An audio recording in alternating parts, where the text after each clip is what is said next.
Have you ever felt like you're walking in circles, striving, pushing, hoping, yet somehow you're still in the same place?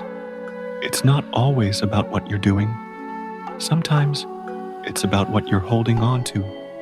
In the quiet teachings of the Buddha, we're reminded the mind is everything. What you think, you become. But this doesn't just refer to conscious thought. It includes the habits we unconsciously carry, the emotional patterns we repeat, and the silent beliefs that shape our inner world. True transformation begins not with adding more, but with releasing what no longer serves us. Today's journey is not about achievement. It's about liberation, a gentle unraveling of the 10 subtle habits that silently sabotage your growth. Are you ready to see what's holding you back from becoming the truest version of yourself? Habit 1. The weight of pleasing everyone. The urge to be liked is deeply human, but when the need to please becomes a habit, it pulls us away from our own truth.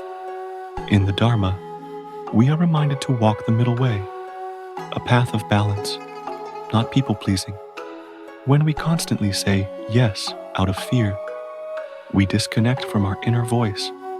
We begin to live for others' expectations, not for our own integrity. Buddhism teaches that real peace comes from authenticity. You cannot control how others see you, but you can choose to honor your truth. Letting go of this habit doesn't mean becoming selfish. It means becoming whole. Habit 2. The trap of overthinking. The mind loves to wander, to fix, predict, worry. But each thought is like a cloud passing across the sky. And when we identify with every cloud, we lose sight of the open sky itself. Overthinking is not wisdom. It is a restless cycle of control, a resistance to uncertainty. In Buddhist practice, we're invited to rest in sati, or mindfulness, to observe without attachment, to allow the moment to be what it is. The present moment, untouched by rumination, is the gateway to peace. Habit 3. Constant worry. Worry often feels like preparation, but in truth, it's a drain on our sacred energy. Worry doesn't change outcomes. It only steals the present. Buddha's teaching encourages us to see worry as dukkha, a form of suffering that arises from attachment to what hasn't happened yet. Instead, we're invited to trust the natural rhythm of life, to do what we can, and surrender the rest. Freedom is not the absence of challenge, but the presence of peace amidst uncertainty. Habit 4. Self-doubt. Self-doubt is a quiet voice that questions your worth. It is the shadow that follows you even when the sun is shining. Yet in Buddhism, we are taught that the self is not fixed. It is fluid, evolving, limitless. When you question your worth, remember, you are not your mistakes. You are not your fear. You are the awareness behind all of it.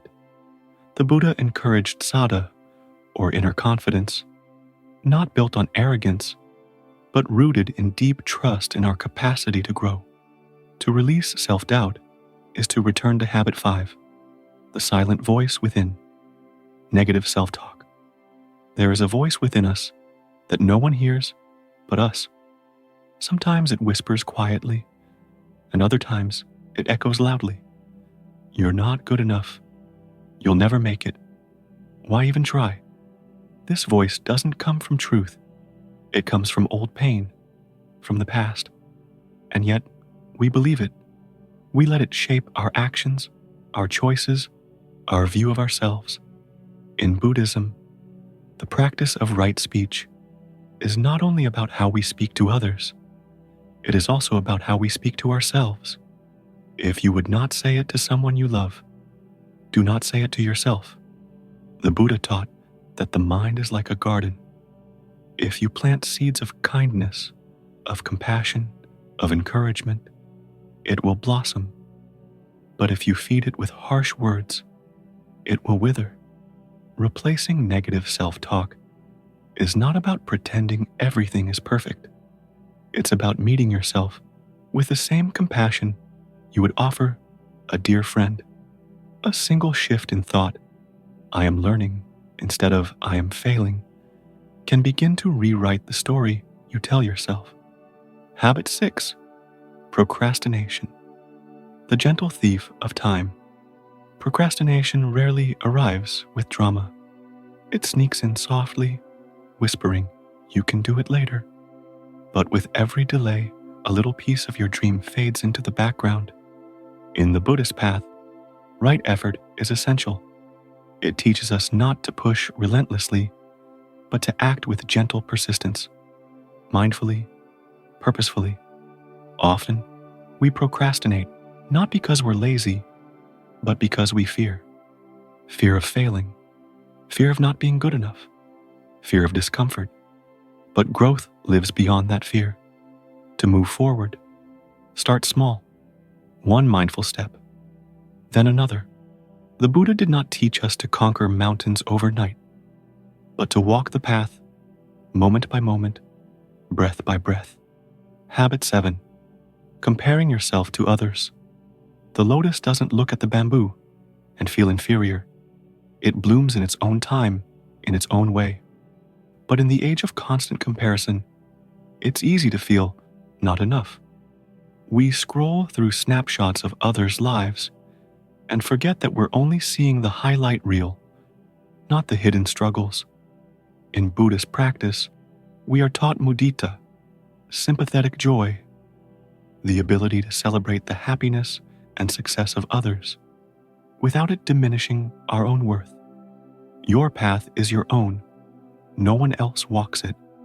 When you compare yourself to another, you step away from your own sacred unfolding. Let go of comparison and return to presence. Your journey is not behind. It is blooming now. Habit 8. The fear of failure. Fear of failure often feels like protection, but really, it is a cage.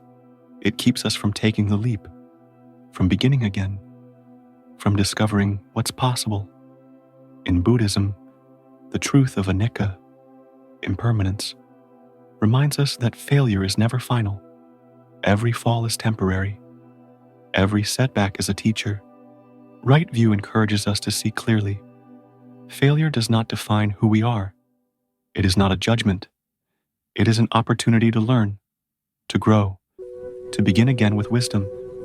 To fear failure is to fear life itself, but to embrace it, to accept it as part of the journey, is to walk the path with courage. Habit 9. Dwelling on the past. The past is a place of memory, not residence.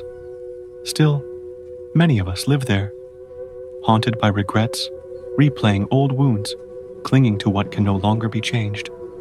The Buddha taught dukkha, the suffering that arises from attachment, and often, our deepest attachment is to what we cannot undo. But what if you could let it go? Mindfulness offers the path forward, not by erasing the past, but by gently loosening its grip. When you return to the present moment, you return to the only place where healing is truly possible.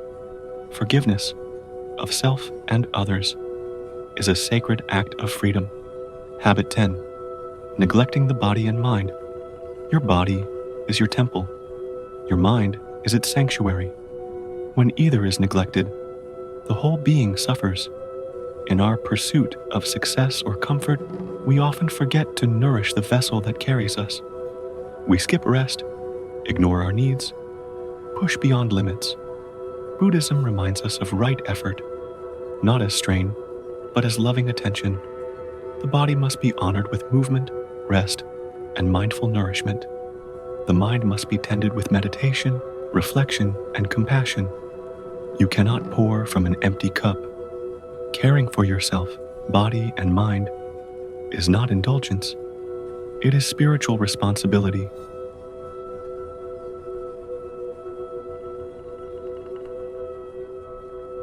So now, we return to the question that brought us here. What is truly holding you back from becoming who you were meant to be? Not your lack of effort, not your circumstances, but the invisible habits, the quiet patterns of thought and behavior that silently pull you away from your path. Yet, here lies the most powerful truth of the Buddha's teachings. You are not bound by who you were yesterday. You are not trapped by your habits. You are not broken. You are becoming. Every moment is a doorway, a chance to release what no longer serves you and step into the life you are always capable of living. Letting go is not weakness, it is strength. It is the strength to forgive, the courage to start again, the wisdom to choose peace over perfection. You don't need to add more to become whole. You only need to let go of what is not you. Today, take one small step, not out of pressure, but out of love. Love for your mind, love for your body, love for your future self, the one already waiting within you. The path is not far away. It is right here, beneath your feet, in your breath, in your next choice. May you walk it with presence. May you walk it with compassion.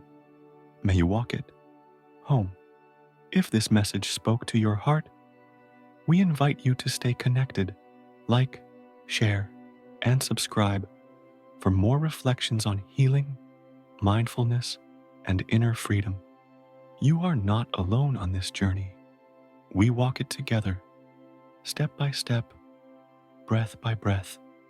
Until next time, may you be well. May you be free. May you be at peace.